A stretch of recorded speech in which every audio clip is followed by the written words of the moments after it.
আসসালামু আলাইকুম প্রিয় শিক্ষার্থী, তোমরা যারা গুচ্ছতে পরীক্ষা দিবে বাংলায় 35-এ 32 মার্ক কীভাবে অর্জন করবে মাত্র 15টা টপিকস পড়ে, সেই জন্যই আমরা আজকে গুরুত্বপূর্ণ একটা তোমাদের সাজেশন দিব। মাত্র অল্প কয়েকটা টপিক পড়েই 35-এ তুমি 32 মার্ক অর্জন করতে পারবে। চলো আর কথা না বলে আমরা শুরু করি। দেখো কী কী টপিক তুমি পড়বা বা কী কী টপিক তোমাকে আন্ডারলাইন নোট করতে হবে এবং কত মার্ক থাকবে। দেখো প্রথম 1 নম্বরে বানান এবং উচ্চারণ। এই বানান এবং উচ্চারণ থেকে তুমি 4 মার্ক পাবা। কত মার্ক পাবা? 4 মার্ক পাবা। বানান এবং উচ্চারণ থেকেই 4 মার্ক পাবা গুচ্ছেতে। 2 নম্বর পদ প্রকরণ বা বাক্য প্রকরণ। পদ প্রকরণ, বাক্য প্রকরণ বা বাক্যর প্রকারভেদ, বাক্য শুদ্ধি এবং বাক্য প্রয়োগ। এখান থেকে 3 থেকে 5 মার্ক পাবা। কত মার্ক? 3 থেকে 5 মার্ক পাবা। দেখো পদ প্রকরণ, বাক্যর প্রকারভেদ, বাক্য শুদ্ধি এবং বাক্য প্রয়োগ, এখান থেকে 3 থেকে কত মার্ক পাবা?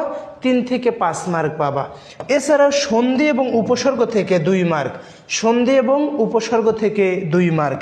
4 নাম্বার শব্দ গঠন এবং শব্দ ভাণ্ডার যাকে বলা হয় এবং সমাস থেকে মিনিমাম 2 থেকে 3 মার্ক। কত মার্ক? মিনিমাম 2 থেকে 3 মার্ক। এরপরে ধ্বনিতত্ত্ব ও নত্ব এবং সত্যবিধান। ধ্বনিতত্ত্ব, নত্ব এবং সত্যবিধান থেকে ধ্বনিতত্ত্ব, নত্ব এবং সত্যবিধান থেকে পাবা 3 মার্ক। ধ্বনিতত্ত্ব, নত্ব এবং সত্যবিধান থেকে সর্বনিম্ন হলেও 3 মার্ক। তুমি লিখে রাখো 3 মার্ক অথবা 5 মার্ক।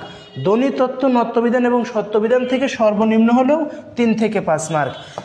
এখন আমরা একটু মুখস্থ অংশটা বলি। মুখস্থ অংশ কোনগুলো মাস্ট অবশ্যই পড়তে হবে?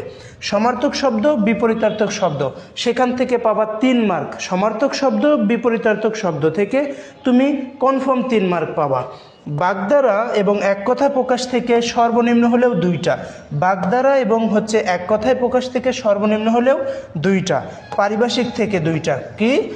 কোথা থেকে? পারিভাষিক থেকে কয়টা? পারিভাষিক থেকে 2টা। এটি গেল তাহলে আমাদের ব্যাকরণ অংশ। আমরা এখন বাংলা প্রথম পত্র থেকে কি কি পড়তে হবে সেগুলো একটু বলি। বাংলা প্রথম পত্র অংশ। দেখো বাংলা প্রথম পত্র অংশ কি কি পড়বা? বাংলা প্রথম পত্র অংশ অবশ্যই অপরিচিতা পড়বা, বিলাসী পড়বা, আমার পথ পড়বা, আহ্বান পড়বা, মাসে পিসি পড়বা এবং নেকলেস পড়বা। গদ্য অংশের এই 6টা টপিকস ভালো করে পড়লে এখান থেকেই 5 থেকে 6 মার্ক পেয়ে যাবা। এই গদ্য অংশের 6টা টপিক: অপরিচিতা, বিলাসী, আমার পথ, আহ্বান, মাসে পিসি এবং নেকলেস। তাহলে এই 6টা। আর পদ্য অংশ থেকে কি কি পড়বা? পদ্য অংশ থেকে পড়বা বিদ্রোহী, 18 বছর বয়স, বিভীষণের প্রতি মেঘনাদ, নুরুল উদ্দিনের কথা মনে পড়ে যায়, আমি কিংবদন্তির কথা বলছি, ফেব্রুয়ারি 1969 এবং তাহার এই পরে মনে। তাহলে গদ্য অংশ কী কী পড়বা?